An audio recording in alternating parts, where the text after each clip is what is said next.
Petite anecdote dont tout le monde se fout, mais je vais te la raconter, il y a un pote à moi qui m'a dit « Oh, ce Deathstroke, il assure plus que Will Smith !» Il a pas compris que Will Smith était Deadshot dans Suicide Squad et pas Deathstroke. Purée les gars, lisez des comics, arrêtez avec les films. Messieurs, allons guerroyer avec les Titans pour une saison 2. Oh yeah! Enfin j'ai envie de dire oh yeah, parce que cette saison c'était le gros bordel je trouve. On en parle. Évacuons de suite le premier épisode, qui est en fait le final de la saison 1, je ne sais pas pourquoi ils l'ont pas mis avec. Mais bon, c'est pas grave, je leur en veux pas. Ça s'est fini comme ça s'est fini avec Trigun, ça a été vite expédié. Ça m'a même filé un peu de nostalgie, ça m'a fait penser aux épisodes de Smallville, où il concluait la saison précédente sur le premier épisode de la nouvelle saison. Pas très malin, mais bon. Mais ça donnait une nouvelle dynamique au groupe, parce qu'il allait se passer de nouvelles choses. Et c'est là que les ennuis ont commencé. On a des problèmes de narration qui détruisent complètement la construction de cette saison, un rythme souvent fracturé par des arcs qui se superposent, et des personnages qui en souffrent. C'est pas bien. Donc dans la première saison, on nous présentait 4 personnages principaux, avec 4 personnages qui s'introduisaient au fur et à mesure. Mais la série prend du gabarit, sont hardis, ces 8 personnages font maintenant partie d'un seul groupe, et on va en mettre encore des nouveaux. On joue quasiment à guichet fermé avec l'arrivée d'Aqualad, 2 têtes d'affiche de l'univers d'ici avec Superboy et l'immense Deathstroke. Et Deathstroke il vient pas les mains vides, il ramène aussi sa famille. Et de traiter tout ce petit monde sur 13 épisodes, c'est trop! Vous n'avez pas le talent d'écriture d'une série HBO. Pourquoi vous vous mettez dans la merde comme ça les gars? C'est pas sérieux. Donc on a une véritable différence de niveau par rapport aux différents plots, car il y en a qui sont très intéressants, et t'en as d'autres, t'en as absolument rien à foutre. Donc les intéressants c'est Deathstroke, et de l'autre côté Superboy avec Cadmus. Ils ne sont pas traités à la même hauteur, parce que tu sens que Cadmus arrive après. Et derrière ça, et ça c'est le plus gros souci, t'as 2 histoires dans l'histoire, avec une impression de va-et-vient entre le passé et ce putain de flashback, qui sont à peu de choses près de la même histoire. Car dans les 2 stories, nos chers titans se font mettre une race par Deathstroke, et le plus gros souci dans tout ça c'est qu'on nous vend du renouveau avec... Mais que dalle! C'est même pas la moitié d'un groupe, c'est même pas la moitié d'une équipe, que ce soit dans le passé ou dans le présent, et sûrement dans le futur. Car ces petits bâtards n'ont fait que se séparer et se prendre la gueule. C'était horrible. Ils ont dû se séparer 3-4 fois sur toute la saison. I'm out. I'm going with her. I'm out too. Can I go with you? Let's go. Dans n'importe quel niveau de la compétition, je veux bien que ça s'embrouille, je veux bien que ça se prenne la tête, je veux bien que les mecs se tapent sur la gueule pendant les entraînements, mais mon pote, t'as des problèmes en face de toi, il faut les résoudre. Donc à un moment, faut arrêter ces conneries de cassos. On a compris que vous étiez des psychopathes complètement fragilisés dans la saison 1. Maintenant, faut aller de l'avant. Maintenant, il faut se retrousser les manches, se souder une bonne fois pour toutes, pour aller sauver des gens, et pas en faire des dommages collatéraux comme vous avez fait avant. Parce que le body count ne fait qu'augmenter, et c'est ma faute s'il est mort. On en a marre! J'ai vu la saison 1 il y a 1 an et demi, j'ai refoulé certaines choses, mais jamais on a mentionné le nom Titan, et tout d'un coup, Titan apparaît comme par magie. Et ces soi-disant Titans qui ont un code d'honneur, un code moral, qui disent les Titans ne s'abandonnent jamais, ils laissent tomber leur frère d'armes à la première poussière qui leur arrive dans la gueule! Incohérent. Donc avec tout ça, il y a des personnages qui en pâtissent, qui disparaissent complètement des radars. La première qui me vient en tête, c'était l'arc principal de la saison 1, Raven, qu'on ne voit absolument pas, qui ne sert à que dalle, qui ne contrôle toujours pas sa puissance, et ce sur 13 épisodes. Garf, le plus cool et le plus gentil de la bande, franchement j'ai de l'empathie pour ce mec, mais il me fait tellement de peine. Tout le monde le traite comme une boniche, une infirmière, le mec est en mode friendzone, le mec a pour mission de veiller sur un type qui a peut-être la puissance de Superman. Il y a un moment qui est vraiment cool parce que tu vois que c'est training, tu vois qu'il a augmenté le niveau des skills, à un moment ça se tape, il se tape super bien, tu vois que le mec prend le dessus, tu vois que le mec il monte en gamme, et rebelote il se retransforme, et quand il se retransforme c'est une pauvre merde en fait. Pauvre Garf, une qui aurait pu être très sympa si on aurait eu le budget et aussi le courage d'explorer ses origines cosmiques, parce qu'ils nous ont mis l'eau à la bouche, je me suis dit purée s'ils font ça, c'est vraiment des ouf. On a failli aller sur Tamara, mais non, on est resté avec Starfire, sur Terre, à faire de la merde. Ce personnage frôle le ridicule, il devient de plus en plus détestable, de plus en plus incompréhensible. En fait tu t'en fous d'elle complètement, t'as pas envie de l'aider, t'as pas envie qu'elle s'en sorte. Tu veux qu'elle sorte du tableau, et sa sœur Coriandre, qu'est-ce qu'elle était relou aussi.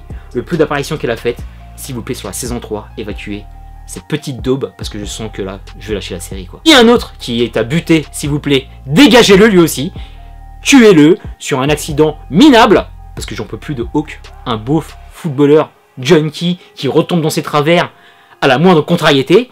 Ça suffit. Le mec il est là juste parce que sa meuf elle est bonne, et c'est tout ce que je veux voir. Remontons un peu de niveau. Un personnage que j'apprécie beaucoup, mais là aussi incompréhension, Donna Troy, parfaitement introduite dans la première saison, j'ai vraiment kiffé son apparition, mais ici elle alterne le bon et le moins bon, parce que parfois elle est très fade, tu ne comprends plus son coefficient de puissance, parce qu'elle se fait balader comme un enfant de CM2 par rapport à un lycéen quand elle s'oppose à Deathstroke. En plus on a aussi l'introduction de Themyscira, les Amazones sont présentes, elle a mis Deathstroke, les démonte sans une goutte de sueur. Elle a aussi, interrogation, qui est le commanditaire de tous ces meurtres? C'est quoi l'embrouille? On ne le saura jamais. Et ce dernier épisode, what? C'est quoi cette fin? Par rapport à ce personnage, je ne dis pas ce qui se passe pour ne pas spoiler, mais c'est n'importe quoi. On parle de Wonder Girl, bordel! Une qui s'en sort plutôt bien, et je suis peut-être un peu parti pris parce que j'ai les yeux de l'amour pour cette femme. Depuis Friday Night Lights, Minka Kelly est peut-être la plus belle femme qui existe sur Terre. Quelle beauté, bordel. Elle a un petit rôle sympa, c'est la maman du groupe, c'est la plus rationnelle, c'est la plus à l'écoute, c'est peut-être la plus tolérante. Même si son costume manque de discrétion, mais cette meuf, tout lui va, même des perruques qui sont un peu dégueulasses, je suis complètement in love.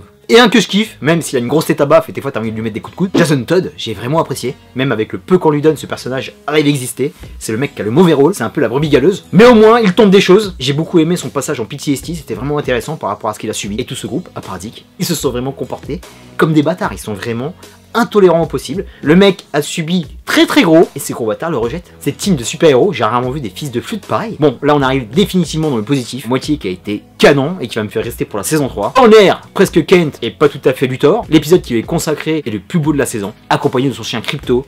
Franchement, il est magnifique. Il est bien écrit, il est bien interprété. C'est super cool qu'il ait un âge mental d'enfant. On comprend ses troubles. Big up aussi à la médecin qui l'accompagne. Franchement, on serait resté 3-4 épisodes avec eux. J'aurais signé direct. En plus, ce connard est bien violent, parce que le mec démonte, même un peu trop. Et ça, faut qu'ils arrêtent, hein. Les gens qui écrivent Titans, ils veulent buter la terre entière. Captez que vous aimez le darkness et la violence. Mais calmez-vous, allez faire une thérapie, les gars, hein. Et là, on arrive à la perle de cette saison, Deathstroke. Franchement, les 3 fois où ce personnage est apparu dans des séries comme Arrow, petite apparition qui est dans Justice League, et je pense qu'on le verra plus si un jour sort le Snyder Cut. Persuadé qu'il débarque pas comme ça, tu vois, je pense que Lex Luthor, il y a un lien, il a peut-être fait évader, il a fait quelque chose, mais en tout cas, il filait l'eau à la bouche, mais ici, il cartonne, c'est le Deathstroke qu'on connaît, professionnel, stratégique, sanguinaire, et tout son côté famille est fantastique. Tous les liens qu'il a avec son fils Jericho, c'est splendide, c'est un super personnage aussi, et de toute façon, ce personnage était entre de bonnes mains, qu'on m'a dit que c'était Ezé Morales, avec qu'il allait être interprété de manière impeccable. De son côté, c'est du lourd, même si sur le dernier épisode, je suis pas vraiment d'accord sur ce qui se passe, mais bon, il y avait pire sur cette saison, comme sa fille, bordel, quel costume de merde. On aurait dit un Mardi Gras du pauvre, c'est quoi ce truc de ouf, purée, on aurait dit Maya l'abeille, la pauvre. Et elle aussi, elle était exécrable. Ça fait quand même beaucoup de personnages qui sont vraiment énervants. Et le number one, la petite étoile qui me reste comme espoir par rapport à cette série, faut carrément lui filer un solo. Dick Grayson est magistral. J'avais beaucoup apprécié sa prestation sur la saison 1, je comprenais son parcours psychologique, comment le mec était fracassé par tout ce qu'il a subi à Gotham aux côtés de Batman. Là, quelque part, petit à petit, il en fait son deuil, en matérialisant Bruce Wayne. Tu sens que le mec n'est pas totalement soigné, encore beaucoup de démons à exorciser, mais lui tente de s'en sortir. Lui, c'est l'ancrage de tout le groupe. Si ce mec n'existe pas, la team est complètement morte.